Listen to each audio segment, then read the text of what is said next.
गांव में विमला नाम की एक बूढ़ी औरत थी। वो अपनी गांव की सहेलियों के साथ किटी पार्टी कर रही थी। आजकल के लड़के लड़कियों का चक्कर मुझे बिल्कुल समझ नहीं आता। जिसे देखो वही लव मैरिज कर रहा है। विमला, तेरा भी तो बेटा जवान हो चुका है, देखना कहीं वो तो किसी लड़की के चक्कर में नहीं फंस गया। मैं ऐसा होने ही नहीं दूंगी। मैं अपने रोहन के लिए लाखों में एक बहू ढूंढ कर लाऊंगी और दहेज में एक मस्त गाड़ी लूंगी। फिर एक के ऊपर एक पैर रखकर ठाठ से चलूंगी पूरे गांव में। ऐसे वो सब गप्पे मारती रही। शाम को जब विमला अपने घर आई तो देखा उसके बेटे रोहन के साथ एक लड़की थी और दोनों के गले में वरमाला थी। ये सब क्या है रोहन? माँ, ये दिव्या है। हम दोनों एक दूसरे को पसंद करते हैं, इसीलिए शादी कर ली। आपको ये सब पसंद नहीं, इसीलिए नहीं बताया। ए लड़की, तू इस घर में नहीं रह सकती, निकल जा इस घर से। दिव्या एक मुंहफट और तेज तर्रार लड़की थी। उसने चिल्लाते हुए कहा, क्यों निकल जाऊं मैं? हाँ, मैं रोहन से शादी करके आई हूँ। अगर मुझे इस घर से निकालने की या मुझ पर अत्याचार करने की जरा भी कोशिश की तो मैं पुलिस में कंप्लेन कर दूंगी। तुम सब पूरी जिंदगी जेल में चक्की पीसोगे, समझे? इतना कहकर दिव्या अपने कमरे में चली गई। विमला का दिमाग खराब हो गया। किस बदतमीज लड़की से शादी कर ली है तूने? इतना कहकर विमला भी गुस्से में अपने कमरे में चली गई। वो कुछ कर भी नहीं सकती थी। रात को जब दिव्या खाना बनाने गई तब, मेरे लिए पालक पनीर बनाना। ये घर है कोई होटल नहीं जो सबके लिए बना रही हूँ, वही खाना पड़ेगा, और मैं कोई जहर नहीं बना रही। ऐसे ही जब देखो तब इन दोनों सास बहुओं के बीच जंग हुआ करती थी। कहाँ विमला का सपना था दहेज में कार लेने का, और मिल गई उसे मुंहफट बहू। दिव्या भी रोहन के ऑफिस जाने के बाद हर रोज तैयार होकर कहीं जाया करती थी। ऐसे दिन बीत रहे थे। फिर एक दिन जब रोहन काम पर गया हुआ था तब विमला की सहेलियां उसके मजे लेने उसके घर टपक पड़ी। और विमला, कैसी चल रही है तेरी कार? बहू तेरी सुनती भी है या नहीं? तभी दिव्या तैयार होकर अपने कमरे से बाहर निकली। दिव्या, हम लोगों के लिए चाय बना कर ला। मैं कोचिंग जा रही हूँ, एक नौकरी के इंटरव्यू की तैयारी कर रही हूँ मैं। इस घर की बहू होकर नौकरी करेगी तू? चल जा, जाकर चाय बना कर ला। दिव्या आग बबूला हो गई। मैं आपकी नौकरानी नहीं हूँ, ना ही आपने मुझे खरीद रखा है। मेरा जो मन होगा वो करूंगी। मैं वो पुराने जमाने की बहू नहीं हूँ जिन्हें आप जैसी सास दबा कर रखती थी। इतना कहकर दिव्या वहाँ से चली गई। बढ़िया आई, यही है तेरी लाखों में एक बहू। चलो बहनों, घर चलते हैं। इधर विमला का चेहरा गुस्से से लाल हो चुका था।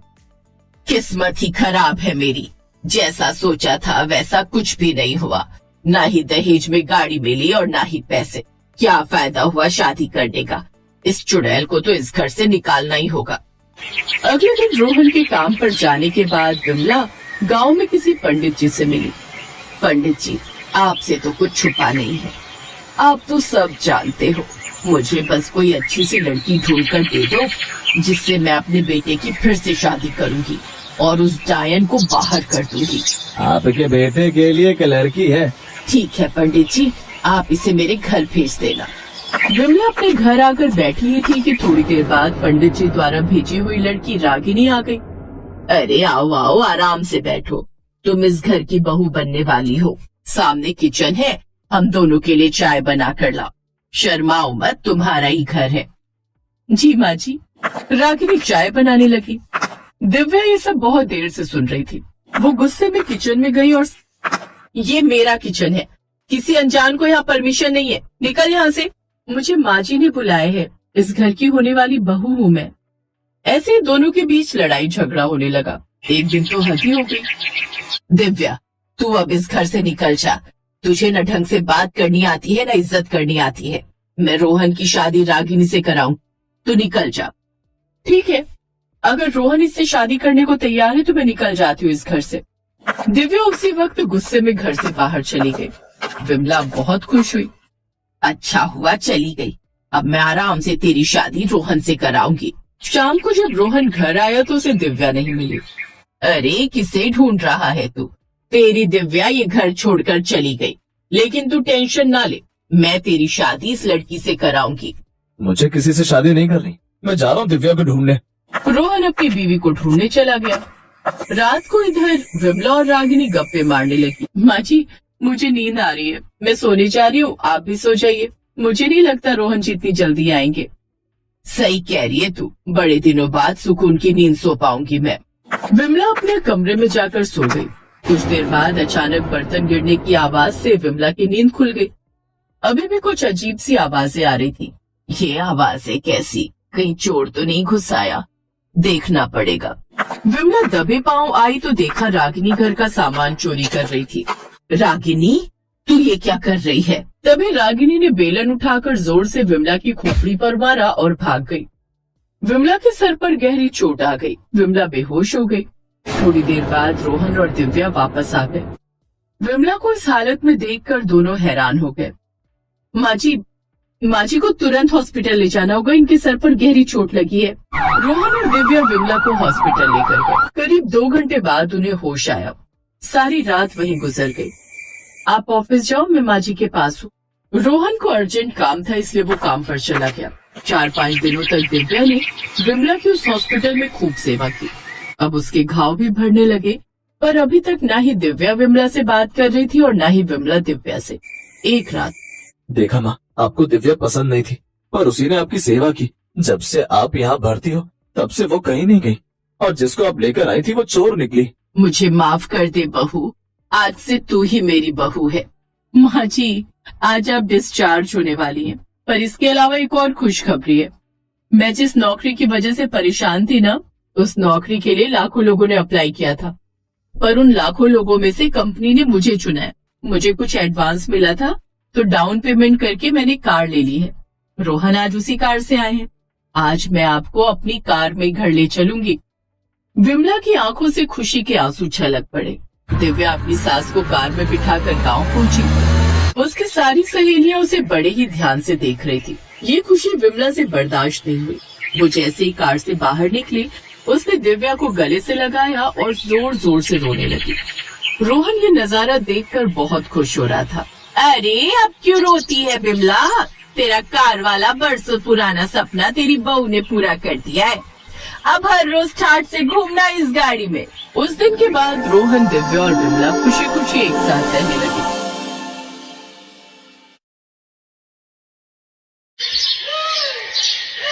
दिव्या और प्रफुल्ल की शादी को लगभग 1 महीना ही हुआ था। दिव्या के ससुराल में उसके पति के अलावा उसकी सास और एक ननद थी। जब से दिव्या ब्याह की आई थी, घर की सारी जिम्मेदारियां उसी के सर पर आ गई। घर में बेचारी इकलौती बहू सारा दिन सबकी फरमाइशें पूरी करते ही नहीं थकती। अरे दिव्या, मेरा टॉवल कहाँ है? जल्दी दो, मुझे नहाने जाना है। हाँ, ये लीजिए, सामने ही तो रखा था। बहू, अरे ओ बहू, अरे कहाँ रह गई? चाय आज ही मिल जाएगी या कल तक का इंतजार करूं? जी लाई, सारा दिन बस ये करो वो करो। ऐसा लगता है बहू नहीं कोई काम वाली लाए हैं, जिससे बस सारा दिन काम करवाते रहो। सुबह से शाम तक बस उनकी फरमाइशें पूरी करते रहो। इससे लाख गुना खुश तो मैं अपने मायके में थी, जहाँ मैं बस ऑर्डर करती थी और मेरी माँ मेरी सारी फरमाइशें पूरी करती थी। मेरी ही गलती थी जो अपने पापा की बात मानकर इस घर में शादी के लिए तैयार हो गई। नहीं तो वो कनाडा वाला मनप्रीत आज मुझे रानी बना कर रखता और विदेश में रहने को मिलता वो अलग।